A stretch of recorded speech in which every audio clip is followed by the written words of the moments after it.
Good morning students. Rajasthan माध्यमिक शिक्षा board परीक्षा 2019-20 के अभी 2 पेपर होने बाकी हैं, गणित और सामाजिक। गणित विषय के पेपर के लिए राजस्थान सरकार की तरफ से स्माइल प्रोजेक्ट के तहत जो पेपर रोज़ाना जारी किए जा रहे हैं, उन पेपर्स में आज 27 अप्रैल को पेपर 6 जारी किया और यह पेपर आपकी बोर्ड परीक्षाओं की दृष्टि से बहुत ही महत्वपूर्ण है। आपको इनका अभ्यास करना चाहिए और आज हम उसी पेपर का हल लेकर आपके सामने उपस्थित हैं। आपने प्रश्न हल कर लिए होंगे और हल करने के बाद अब आप इन्हें मैच कर सकते हैं और देख सकते हैं कि आपकी कहाँ कमी रही और किस प्रकार से आप 100% मार्क्स ला सकते हैं। जो विद्यार्थी हल करने में कहीं समस्या महसूस कर रहे थे, कोई प्रश्न उनको नहीं आ रहा था, तो उनके लिए भी यह वीडियो बहुत उपयोगी है, क्योंकि सभी 10 प्रश्नों का हल मैं यहाँ आपके सामने लेकर आ रहा हूँ। तो आप एकाग्रचित होकर देखिए और समझिए।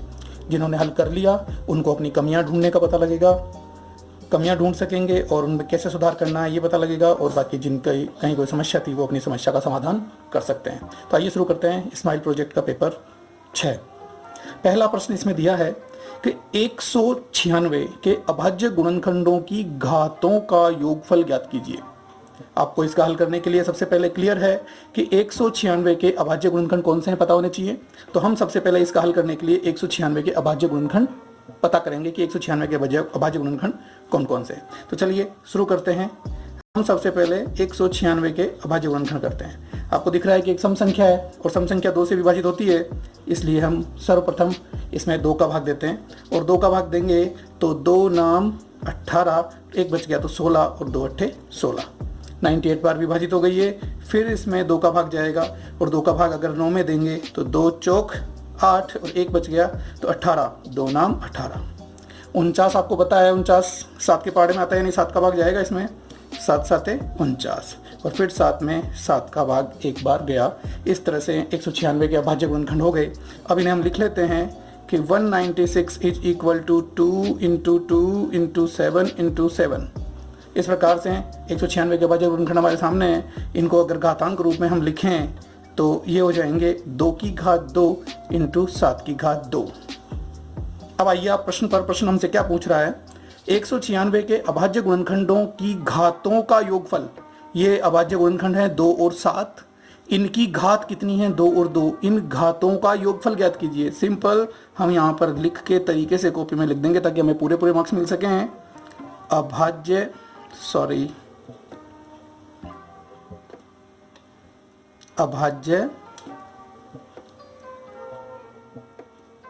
गुणनखंडों की घातों का योगफल जो हमें ज्ञात करना था वो क्या है।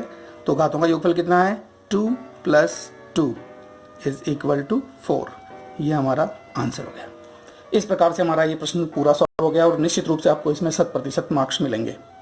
अब हम लेते हैं हमारा दूसरा क्वेश्चन, और दूसरा क्वेश्चन क्या कह रहा है, 2 पूर्णांकों का HCF, 2 पूर्णांकों का HCF क्रमशः 12 और 336 है। यदि एक पूर्णांक 48 है तो दूसरा पूर्णांक ज्ञात कीजिए। आपको याद आ रहा होगा कि जब आपने यह प्रश्नावली पढ़ी थी तो आपको एक संबंध बताया था LCF HCF और दोनों संख्याओं में, और वो संबंध क्या था, या फिर हम ये ले सकते हैं कि संबंध के पहले इसका हल करने लगेंगे तो सबसे पहले हमारे लिए जरूरी है कि हम जो दिया है वो लिख लें क्वेश्चन में।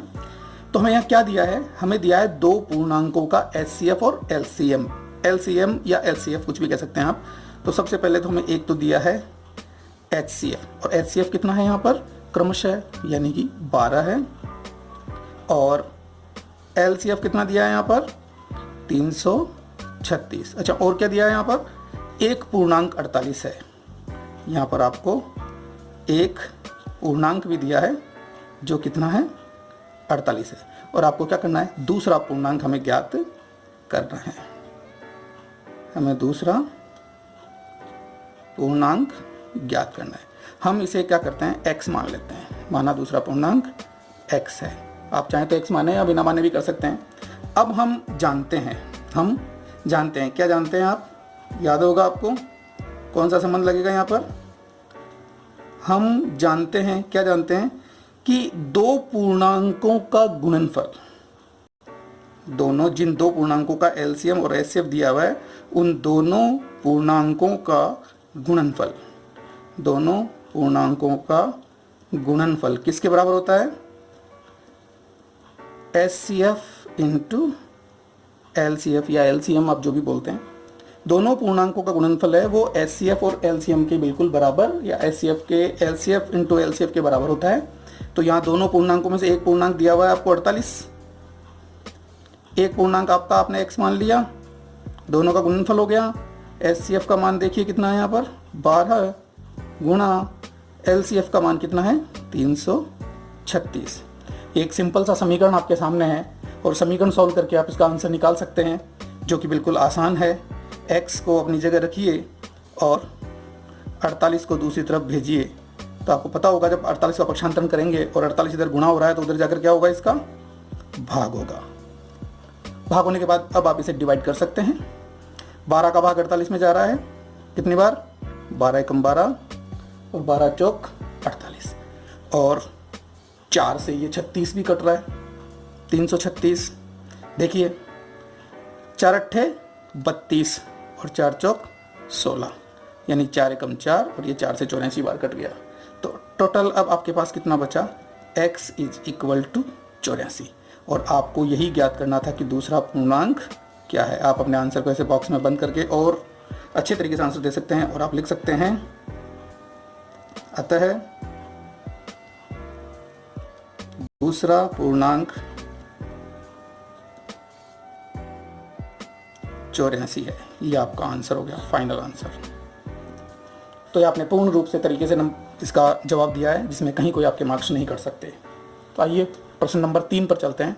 और प्रश्न नंबर 3 क्या कहता है, बहुपद x cube minus 6x square plus 11x minus 6 को x माइनस 2 से भाग दीजिए और विभाजन एल्गोरिथम की सत्यता की जांच कीजिए। विभाजन एल्गोरिथम आप जानते हैं क्या होती है, भाज्य बराबर भाजक इंटू भागफल प्लस शेषफल होता है। तो सबसे पहले आपको यहाँ भाग देना है क्योंकि क्वेश्चन में भी साफ लिखा है कि भाग दीजिए। तो सबसे पहले हम इसका भाग देते हैं और भाग देने के लिए मैंने इसको यहाँ व्यवस्थित कर लिया है। तो आइए अब भाग देते हैं। भाग देने के लिए आपको पता है x माइनस 2 को किससे गुणा करें कि x क्यूब आए। तो ये x क्यूब में से x यहाँ है तो कमी किस चीज़ की है, x स्क्वायर की। x की घात 3 है, यहाँ x की घात 1 है तो x की घात 2 और चाहिए। यानी अगर x की घात 2 से इस पूरे को गुणा किया जाए तो एक्स क्यूब यहाँ आ जाएगा। तो देखिए एक्स स्क्वायर से मैं इस पूरे को गुणा करके यहाँ लिखूंगा। एक्स स्क्वायर से मैं अगर एक्स को गुणा करता हूँ तो एक्स स्क्वायर इंटू एक्स क्या हो जाएगा, x cube minus plus minus 2 को एक्स स्क्वायर से गुणा किया तो 2x स्क्वायर। सिंपल है, भाग देने के बाद हम उसे घटाते हैं। तो घटाएंगे तो नीचे जो हमने संख्याएं लिखी है उनके चिन्ह भी बदल जाएंगे। तो ये माइनस है तो ये हो जाएगा प्लस और ये प्लस है तो ये क्या हो जाएगा माइनस। जब दोनों संख्याओं के चिन्ह बदल गए तो अब आपने जोड़ने का काम कीजिए। समान संख्या विपरीत चिन्ह ये कैंसिल हो जाएगी तो हमारे पास बचा क्या, 6x स्क्वायर माइनस का और 2x स्क्वायर प्लस का। अलग अलग चिन्ह होने की वजह से इनको भी घटाना होगा। 6x स्क्वायर में से 2x स्क्वायर अगर हम माइनस करेंगे तो हमारे पास बचेगा 4x स्क्वायर। आपको पता है घटाने के बाद हमें बड़ी संख्या का चिन्ह लगाना होता है। 6x स्क्वायर और 2x स्क्वायर में बड़ी संख्या है 6x स्क्वायर, इसलिए 6x स्क्वायर का चिन्ह माइनस, तो यहाँ कौन सा चिन्ह आएगा, माइनस। बची हुई संख्याओं को एज इट इज उतार दीजिए आप। अब हम फिर से वही भाग की प्रक्रिया दोहराएंगे। यहां जो चिन्ह होता है वो यहां लगेगा हमेशा। यहां लगाने के बाद अब आपको इस x की जगह 4x स्क्वायर चाहिए। तो इस x को किससे गुणा करें कि 4x स्क्वायर हो जाए। यहाँ x की घात 1 है, यहाँ 2 है तो यानी 1x और चाहिए और 4 एकम 4 यानी 4x से अगर इसे गुणा करूं, 4x से गुणा करूं x को तो 4x स्क्वायर आएगा कि नहीं आएगा, आएगा। इसका मतलब हमें कौन सी संख्या से गुणा करना है वो संख्या भी मिल गई। तो चलिए 4x से x माइनस 2 को पूरे को गुणा करके यहां लिखिए। माइनस प्लस माइनस, माइनस को प्लस से गुणा किया माइनस आया। 4 एकम 4, x को x से गुणा किया x स्क्वायर, माइनस को माइनस से गुणा किया प्लस, 4 दूनी 8, x यहाँ पर अकेला है इसलिए x। ये गुणा हो गया। गुणा होने के बाद हम फिर से घटाएंगे घटाएंगे तो नीचे वाली संख्याओं के चिन्ह बदले जाएंगे। चिन्ह बदलने के बाद ये दोनों संख्याएं सेम है और चिन्ह अलग अलग हो गए, ये माइनस की और ये प्लस की, तो कैंसिल। अब यहाँ देखिए ये 11x प्लस का है और 8x अब काय का है, माइनस का। दोनों के चिन्ह अलग अलग इसलिए घटाना होगा और 11x में से 8x जाएगा तो कितना बचेगा, 3x। चिन्ह कौन सा लगेगा, बड़ी संख्या का। बड़ी संख्या 8x है, 8x का चिन्ह प्लस है इसलिए प्लस, प्लस को लिखने की कोई आवश्यकता नहीं होती है। आगे की बची हुई संख्या उतार लीजिए। अब हम चलते हैं आगे। अब मैं इस x को किससे गुणा करूं कि मुझे ये मिल जाए। आपको पता है x तो इसमें है ही, 3 की कमी है, इसको 3 से गुणा कर दूंगा तो 3x हो जाएगा और हमें 3x चाहिए तो हम 3 लिख देंगे। यहाँ चिन्ह कौन सा आएगा, जो यहाँ आता है। यहाँ कौन सा चिन्ह है, प्लस, तो यहाँ भी प्लस आएगा। और इस 3 से अब इस पूरे को गुणा करके हम यहाँ लिखेंगे। तो 3 से इस x को गुणा किया तो क्या आया, 3x, और 3 से इस 2 को गुणा किया तो 3 दूनी 6, प्लस माइनस माइनस। चिन्ह बदले जाएंगे नीचे वाली संख्या के, माइनस का प्लस और प्लस का माइनस। समान संख्या विपरीत चिन्ह कट गई, समान संख्या विपरीत चिन्ह, ये माइनस की, ये प्लस की, तो ये भी कट गई और शेषफल हमारे पास क्या बचा, 0। इस प्रकार से हमारे पास शेषफल 0 बचता है। तो अब हम आते हैं विभाजन एल्गोरिथम की सत्यता की जांच के लिए। तो इसके लिए विभाजन एल्गोरिथम हमें पता होनी चाहिए और निश्चित रूप से आपको याद होगी। तो बताइए, मेरे साथ साथ लिखिए आप, विभाजन एल्गोरिथम क्या कहती है, भाज्य बराबर होता है भाजक इंटू भागफल प्लस शेषफल।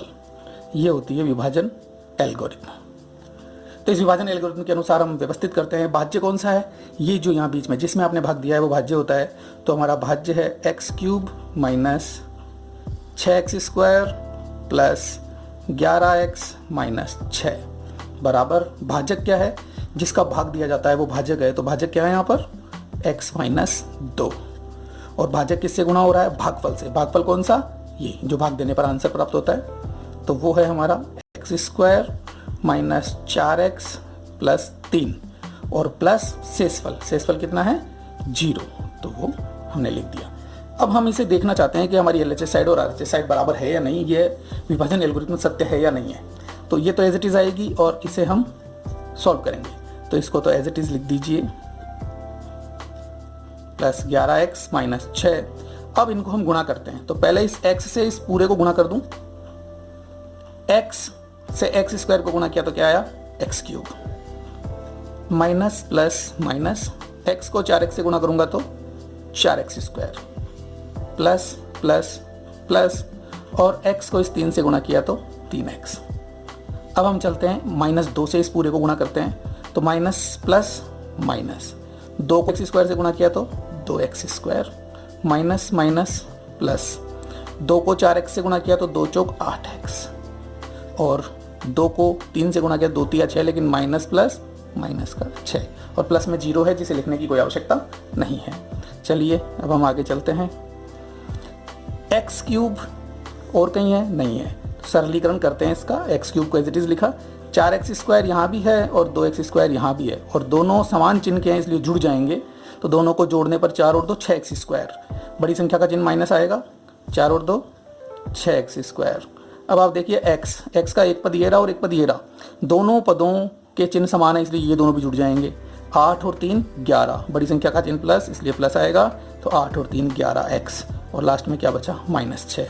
अच्छा, LHS साइड में हमारे पास क्या था, x³ minus 6x² plus 11x minus 6।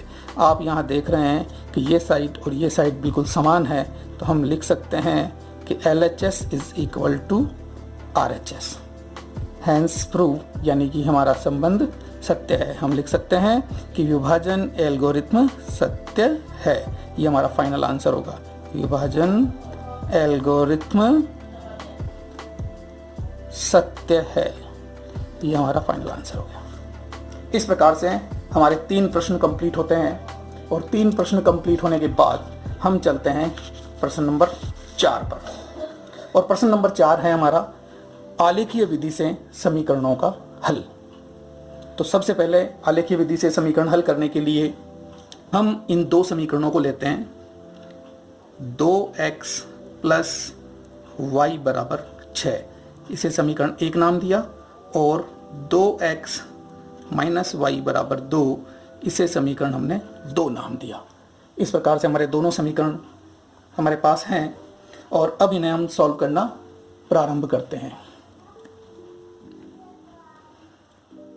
समीकरण 1 से हम शुरू करते हैं, समीकरण 1 से, और समीकरण 1 को ले लेते हैं 2x + y = 6। इसमें y अकेला है, जो अकेला होता है उसे एक तरफ रोक लेते हैं, बाकी संख्या को दूसरी तरफ भेज देते हैं, तो ये 6 है। और इस 2x को अगर मैं दूसरी तरफ भेज दूं तो देखिए क्या हो जाएगा, 2x इधर प्लस का है तो इधर जाकर क्या कहाँ का हो जाएगा, माइनस का। अच्छा, यहाँ एक प्रश्न उठता है कि हमने 2x को ही क्यों भेजा, y को क्यों नहीं भेजा। देखो, जो संख्या छोटी होती है, जिसका गुणांक छोटा होता है, उस संख्या को इधर रोकना आपके लिए फायदेमंद होता है। आसानी से सवाल सॉल्व होता है, और सवाल अगर आसानी से सॉल्व हो तो गलतियों की संभावनाएं नहीं होती है। तो हमें यहाँ एक एक समीकरण को लेकर सारणियाँ बनानी होती है। तो हम इस समीकरण को लेकर यहाँ सारणी बनाते हैं। सबसे पहले तो सारणी में जो मान रखने होंगे तो उसमें क्या करेंगे, हम जो इधर हमने पक्षांतरण किया है जिस चर संख्या का, उसका मान रखते हैं हम। तो हम x बराबर इसका कोई मान रखेंगे। देखिए, यहाँ एक बहुत ही आसान ट्रिक होती है जिससे आपका सवाल किसी भी प्रकार से गलत होने की संभावनाएं खत्म हो जाती है।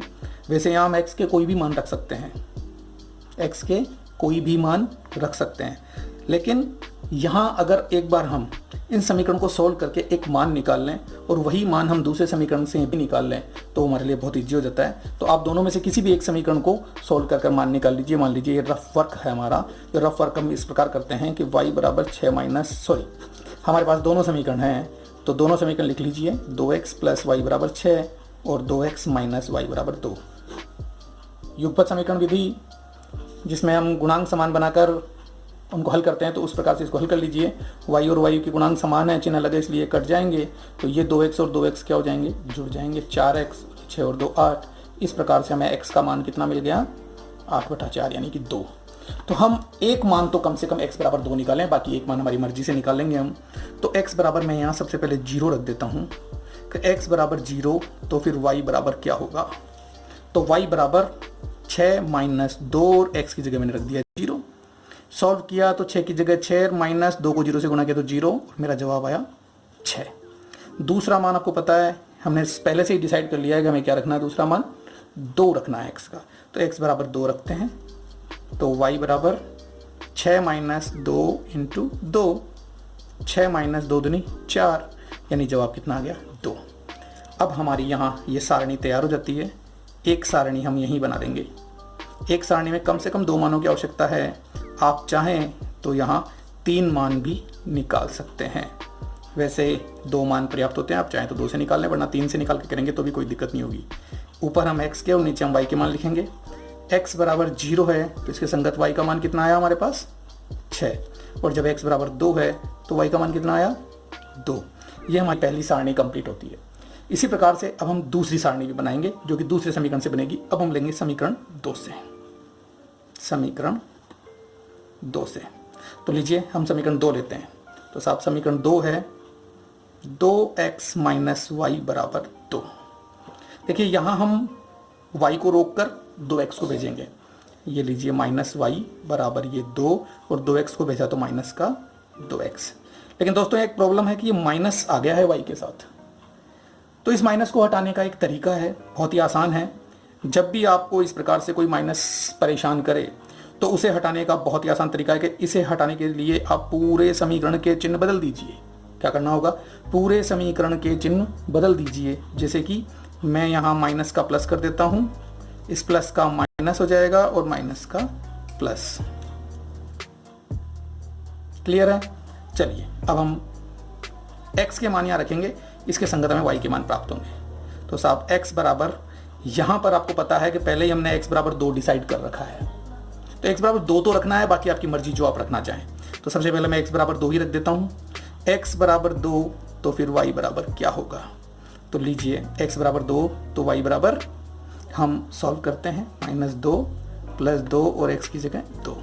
सॉल्व किया तो जवाब क्या आया, -2 की जगह -2 + 2 दूनी 4, और इसका आंसर क्या होगा, 2। y का मान भी हमारे पास 2 आ गया। अब x बराबर आप कुछ भी रख लीजिए, एक मान और, आप जैसा रखना चाहें वैसा रख सकते हैं। 0 रखें, 2 रखें, 1 रखें, 3 रखें, 4 रखें, 5 रखें, जैसी आपकी इच्छा हो। तो मैं 4 रख देता हूँ फिलहाल। तो y बराबर -2 + ये 2 और x की जगह मैंने क्या रख दिया, 4। तो ये तो -2 है, +4 दूनी 8। और इसको सॉल्व करूँगा तो जवाब क्या आएगा मेरे पास 6 प्लस का।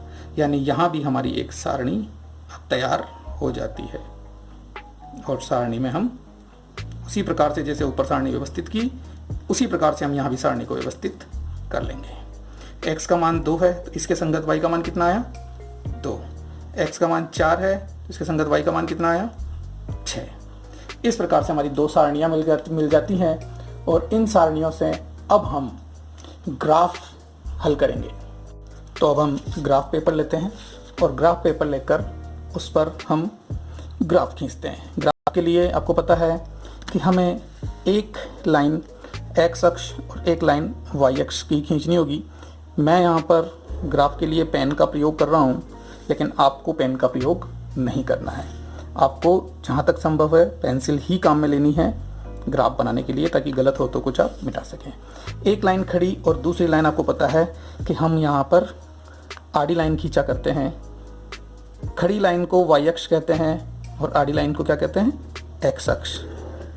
आप पहले से जानते हैं, इसलिए मैं ज़्यादा विस्तार से आपको नहीं बता रहा हूँ, क्योंकि आपको पहले से पता है। ये हमारे पास x और y अक्ष दोनों हमने खींच लिए हैं और इसे कहते हैं x, तो इसे कहते हैं x डैश, क्योंकि इधर धनात्मक मान आते हैं और इधर ऋणात्मक मान आते हैं। ये हमारा हो गया y और ये हो गया y डैश। x और y अक्ष जिस तल में एक दूसरे को लंबवत प्रतिच्छेद करते हैं उसे हम आर्गेन तल कहते हैं, और जहाँ जिस बिंदु पर प्रतिच्छेद करते हैं वो बिंदु क्या होता है हमारा 0, और उस बिंदु को कहते हैं मूल बिंदु, जहाँ x और y के निर्देशांक क्या होते हैं 0 0 होते हैं। तो ये हमारा 1 हो गया, ये हमारा 2 हो गया, ये हमारा 3, ये 4, ये 5, ये 6, ये 7 और ये 8। आपको पता है x के आपको कम ही मान चाहिए, आपके पास यहाँ 6 से कोई बड़ा मान नहीं है, तो 6 तक में आपका काम हो जाएगा। और इसी प्रकार y का 1, 2, 3, 4, 5, 6 और 7। इधर जो मान आते हैं वो माइनस में आते हैं, -1, -2, -3। इसी प्रकार से y अक्ष का माइनस के मान -1, यहाँ -2 होगा, यहाँ -3 होगा, यहाँ -4 होगा। आप चाहें तो यहाँ भी -4 तक ले लें। अब हम ग्राफ खींचते हैं। ग्राफ में सबसे पहले हम लेते हैं इस पहले समीकरण से जो सारणी हमें मिली, उस सारणी के अनुसार x का मान 0 है। तो आप x अक्ष पर ढूंढिए 0 कहाँ है। x अक्ष पर 0 ये रहा, ये रहा। अगर x का मान 0 है तो इसके संगत y का मान कितना है 6।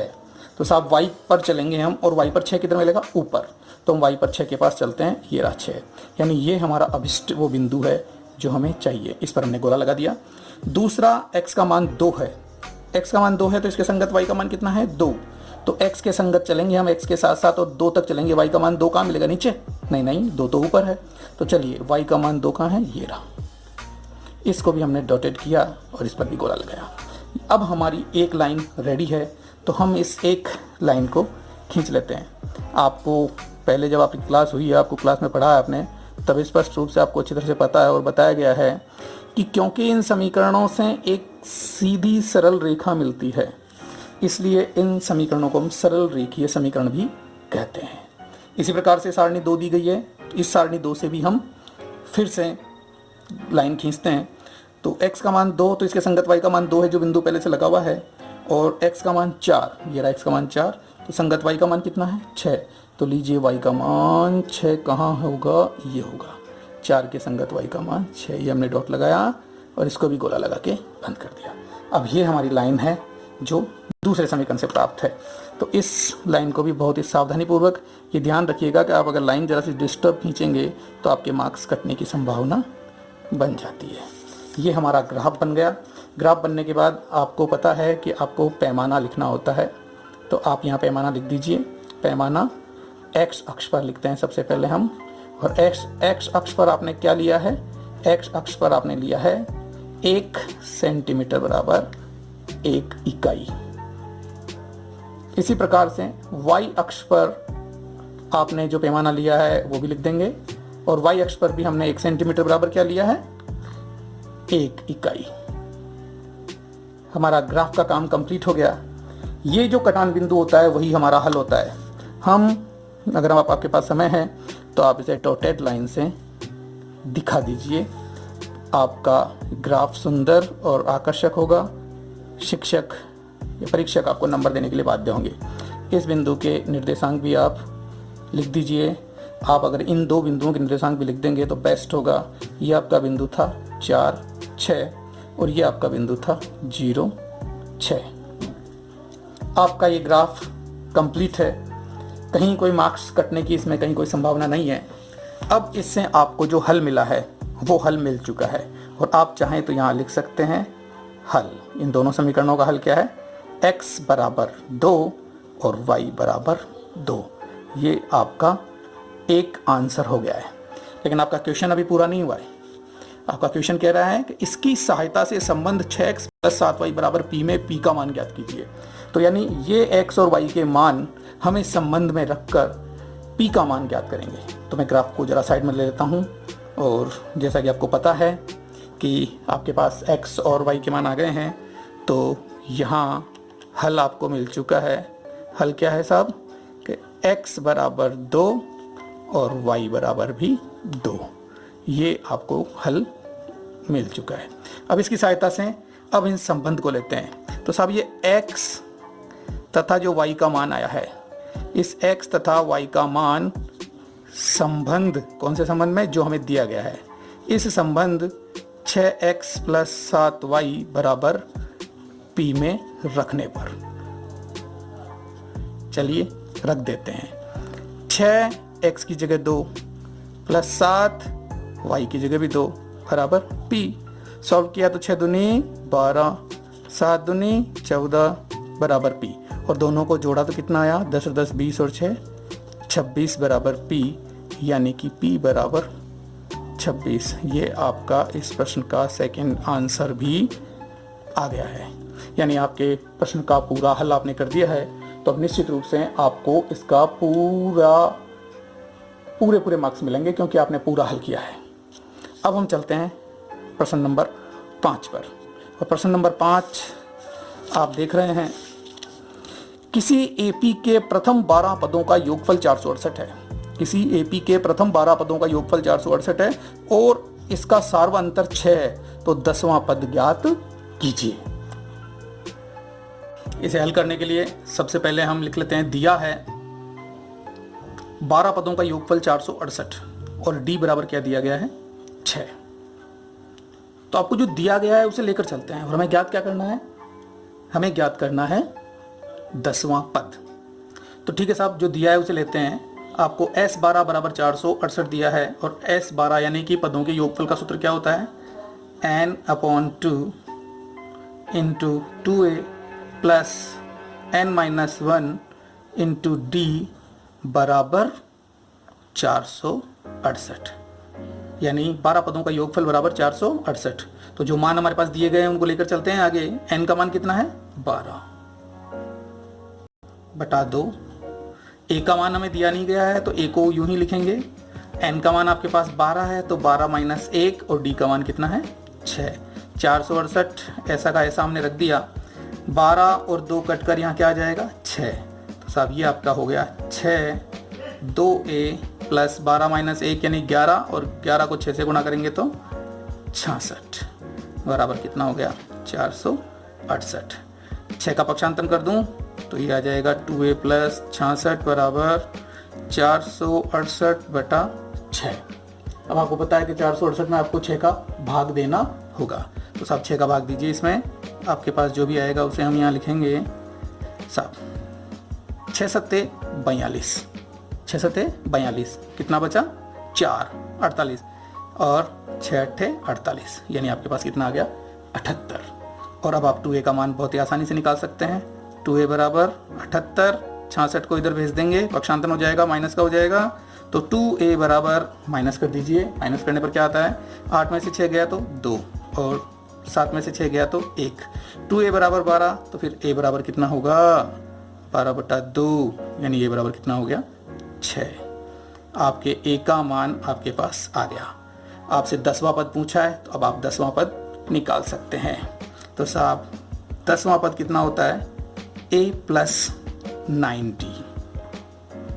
अगर फॉर्मूला आपको देखना हो तो a + n - 1 × d यानी 10वां पद निकालने के लिए।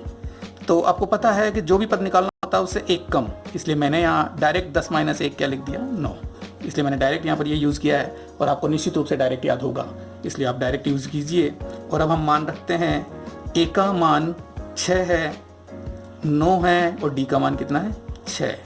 इसका जवाब क्या आएगा, 6 + 6 नाम 54 और 6 और 54 को जोड़ा तो 60, यानी कि 10वां पद कितना आ गया, 60। तो इसका A10 = 60, ये हमारा आंसर हो गया। इस तरह से हमारा 5वां प्रश्न भी हल हो जाता है। अब हम चलते हैं छठे प्रश्न की तरफ से, जो त्रिकोणमिति से हैं और बहुत ही आसान सवाल हैं। ऐसे कई सवाल आपने किए होंगे, ये कुल 4 सवाल होते हैं ऐसे जो हमारे एग्जाम की दृष्टि से बहुत ही इंपॉर्टेंट होते हैं। तो देखिए इस सवाल को कैसे करते हैं। सबसे पहले इन सवालों में हमें क्या करना होता है, सिद्ध करना है। सिद्ध करना है तो हम क्या करेंगे, LHS साइड को लेंगे। तो सबसे पहले हमें लिखना भी यही है, LHS लेने पर। तो ठीक है साहब, जब आपने लिखा है तो लीजिए LHS को। हमने ले लिया 1 + cos θ बटा 1 - cos θ, और ये किस में है, वर्गमूल में। अब हम इसे सॉल्व करना शुरू करते हैं। तो सॉल्व करने के लिए इस तरह के सवालों को सॉल्व करने का आपको ये ट्रिक ध्यान रखनी होगी कि आपको इसको अंदर गुणा करना है। किससे गुणा करना है, देखिए 1 + cos θ बटा 1 - cos θ, और इसको आपको गुणा करना है। यही लेकर नीचे वाला जो पद है वो यूं कहीं लेंगे, बस बीच वाला चिन्ह बदलकर, यानी 1 + cos θ और बटे 1 + cos θ। क्योंकि ये भी रूट का लिया है इसलिए मैं इसको रूट में लेता हूँ। आप यहाँ कारण देंगे, कारण क्या होगा, क्योंकि 1 + cos θ बटा 1 + cos θ से गुणा करने पर, क्योंकि ये कैसे मिल रहा है, हम यहाँ लिख देते हैं कि साहब ये हमें गुणा करने पर मिला है। अब जो गुणा करने पर मिला है उसे हम आगे सॉल्व करते हैं। ये बराबर, क्योंकि इसके बराबर हम लेकर चल रहे हैं। इस तरह से गुणा करने को बोलते हैं संयुग्मी, संयुग्मी से गुणा, यानी 1 + cos θ बटा 1 - cos θ को उसके संयुग्मी से हमने गुणा भी कर दिया और भाग भी कर दिया। ठीक है साहब, अब इसे आगे चलते हैं सॉल्व करने के लिए। तो आगे इक्वल टू अंडर रूट में आपको पता है 1 + cos θ को 1 + cos θ से गुणा करूंगा तो क्या आ जाएगा, 1 + cos θ का स्क्वायर और बटे में 1 - cos θ × 1 + cos θ, a - b a + b। और आपको याद भी होगा कि ये बनता है a² - b²। a की जगह यहाँ क्या है, 1, तो 1 का स्क्वायर माइनस cos² θ। तो ये गुणा हो चुका है।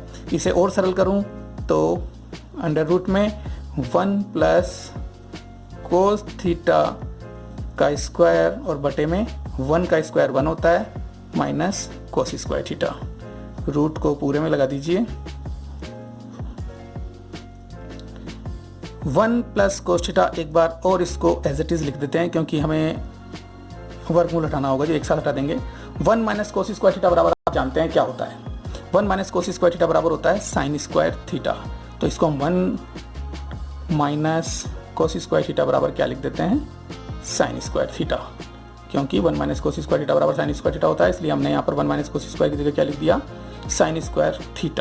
अब आप इस वर्गमूल के चिन्ह को हटा सकते हैं।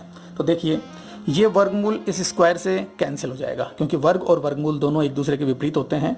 तो ये स्क्वायर इस वर्गमूल से कैंसिल हो गया, तो हमारे पास ऊपर बचता है 1 + cos θ। इसी प्रकार से sin² भी इस वर्गमूल से कैंसिल हो गया, तो इसका भी वर्गमूल हट गया और हमारे पास बचता है sin θ। इसको हम लिख सकते हैं 1/sin θ प्लस cos θ बटा sin θ। आप जानते हैं 1/sin θ को हम क्या लिखते हैं, cosec θ, और cos θ बटा sin θ को क्या लिखते हैं, cot θ। आप देख रहे हैं कि आपकी RHS साइट हमें मिल गई है, तो इसे हम लिख देंगे RHS, क्योंकि हम LHS से शुरू कर रहे थे और RHS पे पहुंच गए, तो हैंस प्रूव इति सिद्धम। और इस प्रकार से हमारा ये छठा सवाल भी पूरा होता है।